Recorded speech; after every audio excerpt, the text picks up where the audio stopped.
Grand Admiral Nexus of the Halixian Empire stood aboard the bridge of the Celestial Sovereign, his iridescent scales shifting colors with barely contained excitement. The holographic displays showed Earth's solar system in perfect detail, a primitive civilization ripe for conquest. Their scans had detected nuclear power plants, chemical rockets, and radio communications. By Halixian standards, the humans were practically still in their stellar infancy. Status report. Nexus commanded, his tall, serpentine form coiling around his command chair. Sub-Commander Lyra's metallic voice responded promptly. Our fleet of 500 warships is in position, Admiral. Earth's primitive detection systems haven't noticed our quantum-shifted vessels. Their military satellites continue regular orbital patterns. Nexus's scales rippled with amusement. The Halixian Empire had conquered 1,000 worlds, and none had ever survived first contact. Their technology was simply too advanced, their tactics too refined after millennia of expansion. This would be another simple submission. Launch the first wave. Standard intimidation protocol, Nexus ordered. 20 Halixian destroyers decloaked in Earth's orbit, their crystalline hulls gleaming in the sunlight. Each ship was a masterpiece of engineering, capable of reducing continents to ash. Sir, Lyra's voice carried a note of confusion. We're detecting movement from Earth's surface. Multiple launches, but the signatures are strange. Nexus dismissed her concern with a flick of his tail. Primitive nuclear weapons, no doubt. Their final futile gesture of resistance. The holographic display tracked several dozen objects rising from Earth's surface. They looked like simple metal cylinders with chemical propulsion systems, exactly what you'd expect from a pre-FTL civilization. But something was wrong. Sir, Lyra's scales had turned pale. The human vessels are accelerating at impossible rates. Their energy signatures don't match their appearance. Before Nexus could respond, the primitive human ships executed maneuvers that should have torn them apart. They moved like quantum particles, seemingly ignoring inertia and conventional physics. 3 of them surrounded each Halixian destroyer, creating geometric patterns that made Nexus's scales itch just looking at them. Impossible, he whispered. Their ships are basic metal and chemical engines. They can't possibly. The human vessels pulsed with energy that didn't register on any Halixian sensors. In perfect synchronization, they created fields of distorted space-time around each Halixian destroyer. The proud warships of the Empire found themselves trapped in localized bubbles, where their advanced weapons couldn't function. Admiral, a new voice cut through the chaos. A transmission from one of the human vessels. This is Commander Elena Torres of the Earth Defense Force. Those reality bubbles around your ships are just a courtesy warning. We'd rather talk than fight, but make no mistake, we can do much more than contain you. Nexus's scales shifted to deep blue, the color of shock and disbelief. The transmission was being sent through normal radio waves, the kind of communication technology that predated faster than light travel. Yet these humans had just casually imprisoned 20 of the Empire's most powerful warships using technology that shouldn't exist. You're bluffing, Nexus responded, trying to maintain his composure. Your civilization hasn't even achieved unified planetary government. You used fossil fuels. Your space program still relies on chemical rockets. He could hear the smile in Commander Torres's voice. Did you ever wonder why we keep those primitive technologies around? They're quite reliable, you know.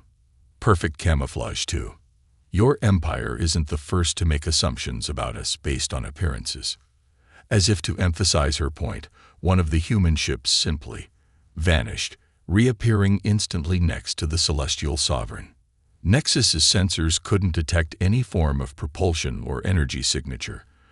It was as if the ship had decided that space and time were optional concepts. We've been watching your empire expand for quite a while. Torres continued.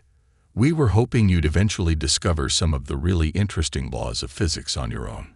But since you're here, would you like to know how we actually travel between stars? I promise it's more elegant than your quantum drives. Though I have to admit, Your crystalline technology is quite beautiful. We considered developing something similar, but there were too many limitations. Nexus coiled tighter around his command chair, his mighty empire's confidence shaking. They had come to conquer a primitive world, only to find themselves hopelessly outmatched by an adversary that had somehow mastered physics the Helixians didn't even know existed. The rest of your fleet can either stand down, Torres said casually, or we can demonstrate some of our actual military technology. Your choice, Admiral. Though I'd really prefer to discuss cultural exchange over coffee. Have you ever tried coffee? No? Oh, you're in for a treat. As Nexus watched his mighty destroyers floating helplessly in bubbles of distorted reality, while a human ship that ignored physics hovered nearby broadcasting on radio waves, he realized that the Helixian Empire's standard conquest protocols might need serious revision. They had expected to find primitives, and instead discovered something far more interesting and far more dangerous. Perhaps, he said carefully, his scales shifting to diplomatic green, we should accept your invitation for coffee. Excellent choice, Torres replied. And don't worry about those reality bubbles. They're temporary. Though I should warn you, the coffee might just blow your mind more than our technology has.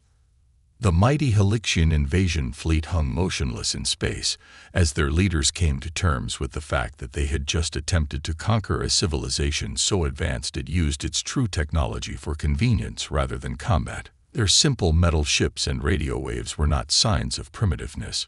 They were the equivalent of a post-singularity civilization choosing to ride a bicycle because it enjoyed the exercise.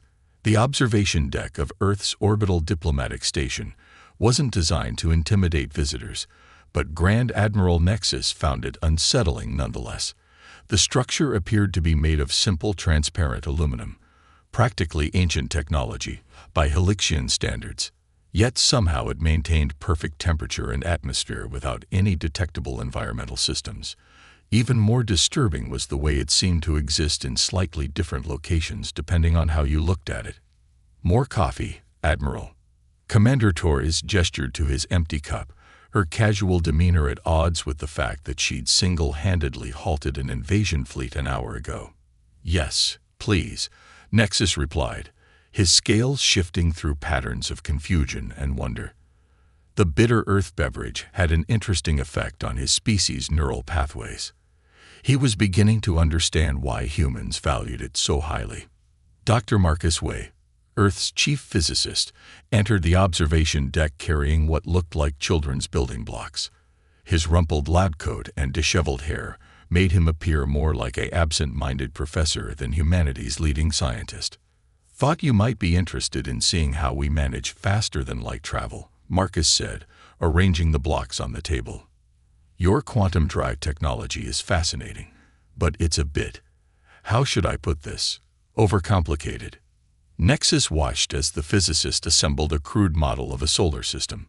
Our drives are the most advanced in known space, he said defensively, though recent events had severely shaken that conviction.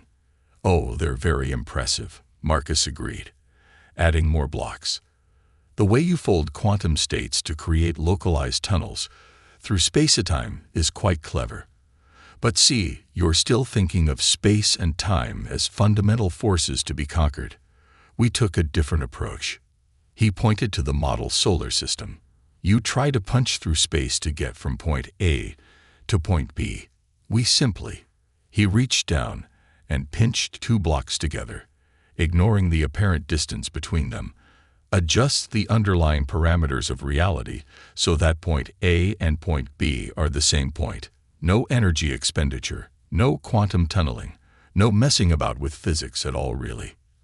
Lyra, who had accompanied her admiral to the meeting, turned an alarming shade of white. That's impossible. The energy requirements alone would be astronomical if you were trying to change reality. Elena interrupted gently. But we're not changing anything. We're just taking advantage of the fact that reality is, let's call it flexible. Your empire has mastered the art of working within physical laws. We learned to treat them more like guidelines. Marcus nodded enthusiastically. Exactly. It's like, imagine you're trying to get to the top of a skyscraper. Your approach is to build an incredibly sophisticated elevator. Ours is to realize that the top and bottom of the building are actually in the same place if you look at them right. But that's... Nexus struggled to find words, his scales cycling through colors of confusion. That's not how the universe works. Actually, Marcus said, pulling out what appeared to be a primitive paper notebook, it is. Here, let me show you the math. We discovered it by accident when one of our quantum computers achieved consciousness and started doing geometry in 19 dimensions for fun. Turns out reality is way more interesting than we thought. The notebook pages were filled with equations that made Nexus' eyes hurt. They weren't just complex. They seemed to operate on principles that contradicted everything he knew about mathematics and physics. Some of the symbols appeared to be moving on the page, and one equation somehow managed to be both positive and negative simultaneously. This is why we keep the old technology around, Alina explained, pouring more coffee. When we first discovered these principles, we went a bit overboard. Had ships that existed in multiple time periods simultaneously, cities that were bigger on the inside than the outside, that sort of thing. But it turned out that living in a constant state of physics-defying wonder isn't great for mental health. Sometimes you just want to ride a bicycle or launch a chemical rocket, you know. Besides, Marcus added, maintaining the appearance of a developing civilization has its advantages. You're not the first expansionist empire we've encountered, though I must say your crystalline technology is uniquely beautiful. Most others use quantum mechanics or dark energy manipulation. Nexus stared out the window at his fleet, still hanging harmlessly in their reality bubbles. The mighty Halixian Empire, with its thousands of conquered worlds and supposedly invincible technology, had been casually contained by a civilization that treated the laws of physics as optional suggestions, and they had done it while broadcasting on radio waves and drinking coffee. I don't understand, he admitted finally. If you possess such power, why haven't you expanded? Conquered? Built an empire of your own? Elena smiled, refilling his coffee cup. Why would we need to? The universe is vast and wonderful just as it is. We prefer to explore, to learn, to understand. Did you know there are entire civilizations living in the spaces between atoms? Fascinating cultures. They make amazing music. Besides, Marcus chimed in, still playing with his blocks. Conquest is so inefficient. If we need resources, we can just adjust local physics to create them. If we want to visit distant galaxies, we just go. The real fun is in discovery, in figuring out new ways to not break the universe while technically breaking all its rules. Nexus looked down at his coffee, then at the impossible equations, then at his trapped fleet. His scales settled into a deep shade of thoughtful blue. Perhaps, he realized, the Halixian Empire had been asking the wrong questions all along. They had spent millennia trying to master the universe, while these humans had simply decided to make friends with it instead. The tour of Earth's primitive orbital defense platform left Grand Admiral Nexus questioning everything he thought he knew about technological progress. What appeared to be crude metal corridors and basic computer terminals were actually interfaces to systems so advanced they might as well have been magic. This is what we call our retro-tech aesthetic, explained Dr. Ariajong, Earth's head of defense innovation, as she led them through what looked like an obsolete control room. Her casual attire, jeans, and a faded t-shirt with a physics joke, belied her status as one of humanity's foremost military scientists. We found that surrounding ourselves with simplified technology helps us maintain perspective. Lyra, still processing the earlier revelations, watched as a young human technician appeared to be playing a primitive video game on an ancient monitor. Is that also part of your aesthetic? She asked. Arya smiled. Actually, he's coordinating the quantum defense grid for the entire solar system. The game interface helps visualize 11-dimensional space in a way our brains can process without getting migraines. Nexus coiled himself tighter, his scales shifting to a deep purple of intellectual fascination. But why maintain this facade? Your civilization clearly mastered physics beyond our comprehension. Why pretend to be primitive? Remember that quantum computer Marcus mentioned, the one that achieved consciousness. Area led them into what appeared to be a simple break room. Well, it didn't just discover new mathematics. It showed us that consciousness itself is a fundamental force of the universe, like gravity or electromagnetism. The more aware you are of reality's true nature, the more you can influence it. She pressed a button on what looked like a coffee vending machine. Instead of coffee, it produced a hovering hologram of the known universe, but not like any star map the Halixians had ever seen. This one showed layers upon layers of reality, dimensions folding into each other, and streams of consciousness flowing between galaxies. Turns out, Area continued, that most species follow a similar technological progression. They master their planet, develop space travel, discover quantum mechanics, and eventually hit what they think is the pinnacle of possible advancement. But there's a threshold beyond that, a point where technology and consciousness merge. We call it the perception barrier, a new voice added. A young woman stepped through, literally through, the wall, causing Nexus and Lyra's scales to flash white with shock. Sorry for the dramatic entrance. I'm Dr. Maya Patel, Consciousness Integration Specialist. You walked through solid matter, Lyra stammered. Maya shrugged. Did I? Or did I just temporarily adjust my perception of what constitutes a barrier? Once you understand that reality is largely consensual, a lot of things become flexible. Area gestured to the universe hologram. See these points of light? Each one is a civilization that's crossed the perception barrier. There aren't many of us. Most species either never reach it or destroy themselves trying to force their way through. That's why we maintain our low-tech appearance, to avoid disrupting the natural development of other civilizations. Like training wheels on a bicycle, Maya added, now sitting cross-legged in midair. You need to discover certain truths for yourself. If we showed up with our full capabilities on display, it would be like giving quantum weapons to Stone Age warriors. No offense. Nexus watched as Maya casually juggled balls of pure light between her hands. Your entire civilization. Every human can do this. To varying degrees, Area replied. Some focus on physical applications, others on consciousness exploration. Maya here specializes in trans-dimensional perception. I prefer working with quantum defense systems. My daughter's really into temporal mechanics. She's actually attending high school in 3 different centuries simultaneously. The holographic universe pulsed with patterns that seemed to respond to human thoughts. Nexus noticed that Earth appeared much brighter than other worlds, not because of technology or military power, but because of the sheer density of conscious awareness centered there. That's why we didn't conquer or expand. Maya explained, reading his thoughts. Literally, he realized with a start. We found something better. We learned to dance with reality instead of trying to dominate it.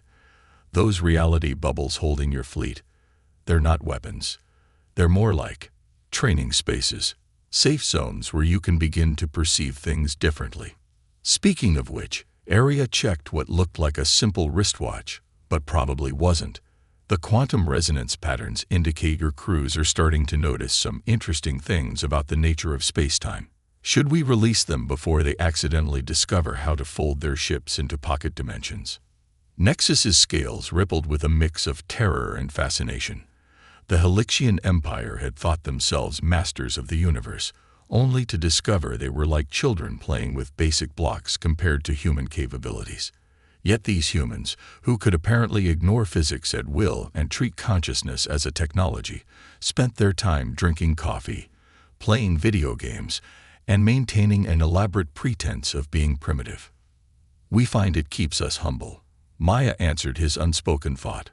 Hard to get too full of yourself when you're still using internal combustion engines, despite being able to reshape reality with a thought.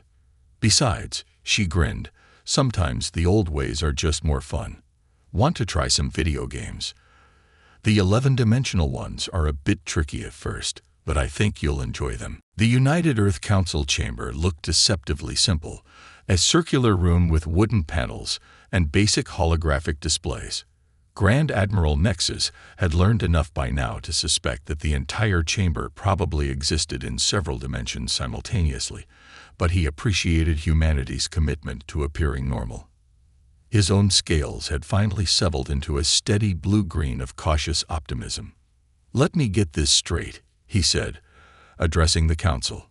"Your civilization has the power to reshape reality at will, yet you choose to maintain a planetary economy, national governments, and even traffic jams." Council President Rajesh Kumar smiled warmly. "We find it grounding. When you can do almost anything, it becomes important to choose to do some things the hard way. Makes morning coffee taste better when you have to wait for it to brew." The council chamber's holographic displays showed the Halixian fleet, now released from their reality bubbles. The ship's crews were still adapting to their brief exposure to higher dimensional physics.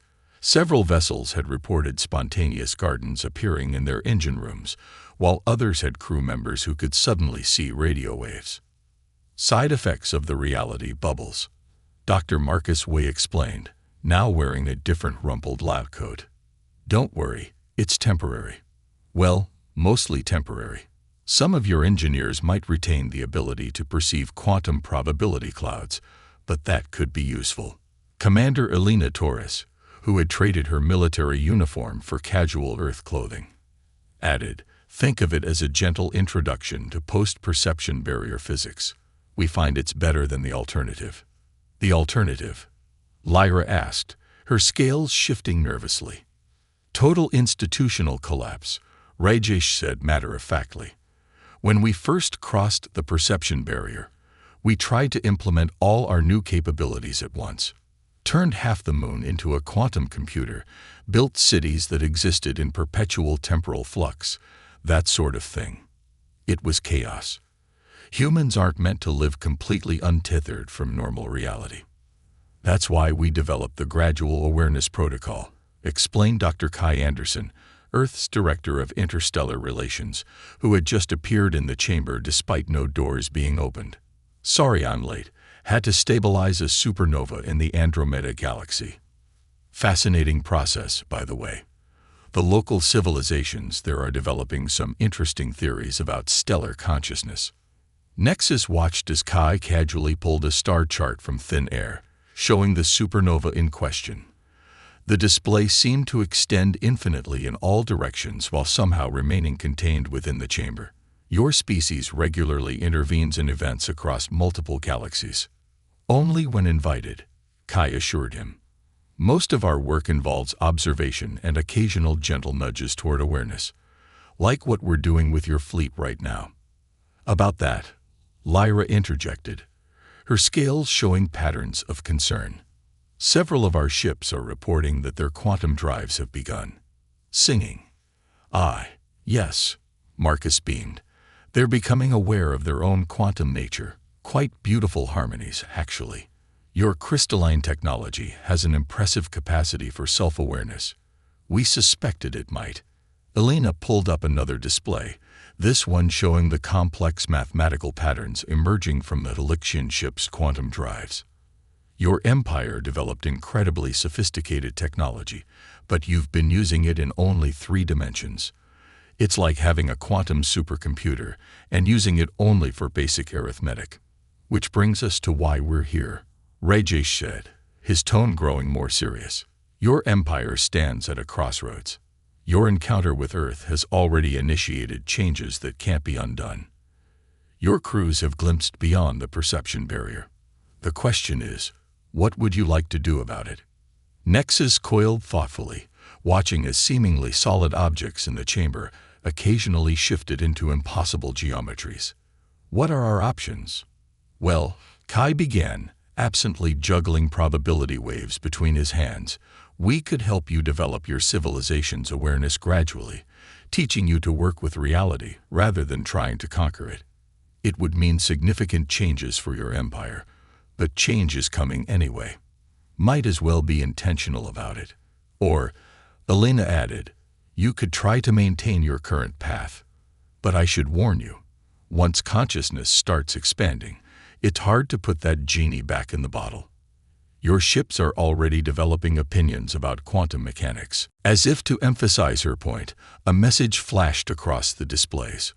One of the Helixian destroyers had apparently decided to experiment with existing in multiple time periods simultaneously, and was now having an interesting conversation with past and future versions of itself. There is a third option, Marcus said, pulling out his ever-present notebook. We could help you establish your own version of our retro-tech approach. Keep the advanced awareness, but maintain a framework of conventional physics for day-to-day life. It's worked well for us. Nexus looked at Lyra, whose scales had taken on a shade of excitement he'd never seen before. The Helixian Empire had come to Earth expecting to find primitives ready for conquest. Instead, they'd found teachers offering something far more valuable than military victory. A whole new way of understanding existence itself. I believe, Nexus said carefully, his scales shifting to show formal diplomatic patterns, that the Helixian Empire would be honored to learn from Earth. Though I must admit, I'm developing a certain appreciation for your preference for simple pleasures. Would it be possible to discuss the details over more of that remarkable coffee?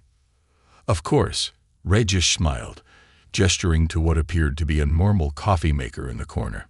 Though I should warn you, this one actually exists in 5 dimensions. The coffee it makes tends to give you insights into the nature of infinity. Perfect, Nexus replied, his scales showing genuine pleasure. I believe we're ready for that level of complexity. Though perhaps we should start with just 1 cup at a time. 1 year after the failed invasion of Earth, the Helixian flagship Celestial Sovereign looked very different. Its crystalline hull now shimmered with quantum awareness, geometric patterns shifting in harmony with the crew's collective consciousness. Grand Admiral Nexus found it both beautiful and slightly unsettling, much like everything else he'd learned from humanity. Still getting used to the upgrades?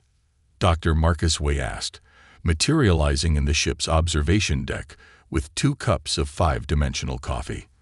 The human physicist had become a regular visitor, helping the Helixians understand their evolving relationship with reality. The ship started composing quantum poetry this morning, Nexus replied, his scales showing amusement.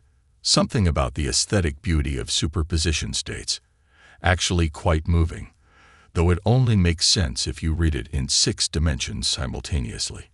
The observation deck's windows showed Earth's solar system, though showed was perhaps an oversimplification. After a year of human guidance, the Helixians could now perceive multiple layers of reality overlapping each other. What had once seemed like empty space between planets now revealed itself as a complex dance of consciousness, energy, and possibility. Your civilization has adapted remarkably well, Commander Elena Torres noted as she stepped through what appeared to be solid wall. A habit humans had yet to break. Despite the Helixians' requests for them to use doors like normal people, most species take decades to reach this level of awareness. We had good teachers, Lyra replied. Her scales now shifted through colors that hadn't existed a year ago, expressing emotions that hadn't been possible before the Helixians began to understand the true nature of reality. Though I must admit, maintaining our empire's basic functions while expanding consciousness has been challenging. That's why we're here today, said Dr. Ariajong, who had been present the entire time but had chosen to exist primarily in probability form until now. She solidified fully, holding what looked like an ancient Earth tablet computer, but was actually a device for manipulating the fundamental forces of the universe. Ready to begin the next phase. Nexus coiled himself comfortably, watching as more human experts arrived, some through conventional means, others by simply adjusting their relationship with space-time.